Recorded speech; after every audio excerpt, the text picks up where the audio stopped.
I'm Alia Tavakolian, and this is Podcast Movement. I'm Keith Reynolds, and this is Podcast Movement.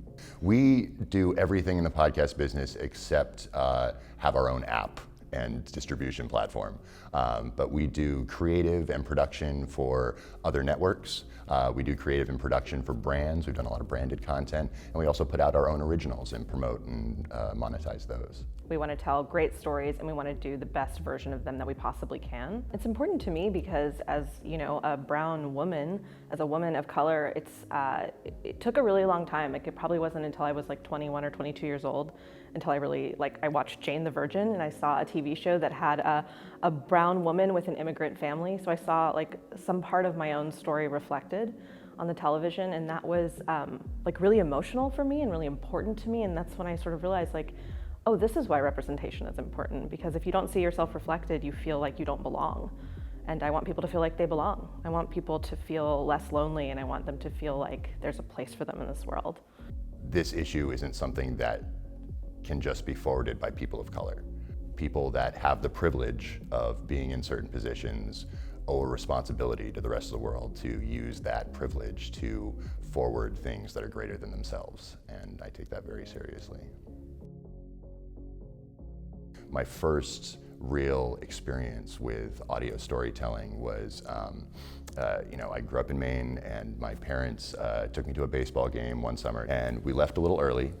We turned to a local NBC station, which broadcast not only to television, but they broadcast the audio feed to the radio. And so we tuned in for the last couple innings as we were driving back home, and the game finished, and they started playing an episode of Jag. And I just was immediately hooked and captivated, and I couldn't see anything that was happening, and it wasn't intended for me to experience it in an audio medium, but it was the most enthralling storytelling experience I'd ever had. So one of the reasons I love the audio medium is just because of the intimacy of it. You feel like it's just for you. I never really experienced that until I was an adult and I was in college, and I was sitting in the car, and I just sort of had whatever my local public radio station was on, and I heard This American Life. And it was a time in my life when I felt really alone and kind of just sad.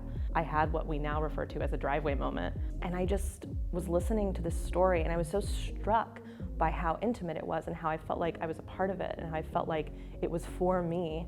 And I just remember thinking, oh, I want to do that. There's so many things that you can do with your life that will not impact your fellow humans. There's so many things that you can do with your life, and it's very easy to just focus on yourself and focus on, like, I'm gonna get mine and I'm gonna do my fun things, and then but when you have the opportunity to do something that is fun, do something that is interesting but that also impacts people's lives and can really make people think and reflect and not feel alone, that's magical.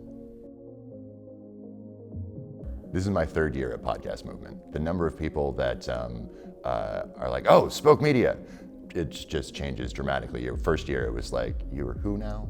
Now it's like we get like creators approaching us and different people. And so for us, very, very selfish and very personal experience, but it's been great to kind of watch our own profile grow. It's an opportunity to see a lot of the people that we see on email threads throughout the year, or in meetings on occasion. It's time to just kind of have some fun, to laugh about how we're all in the same room and how silly that is. And it's also time to just connect with new storytellers and connect with new creators who might be making things that we're really excited to get behind, and to kind of see what people are doing and take the temperature of what's happening in this industry that we're a part of.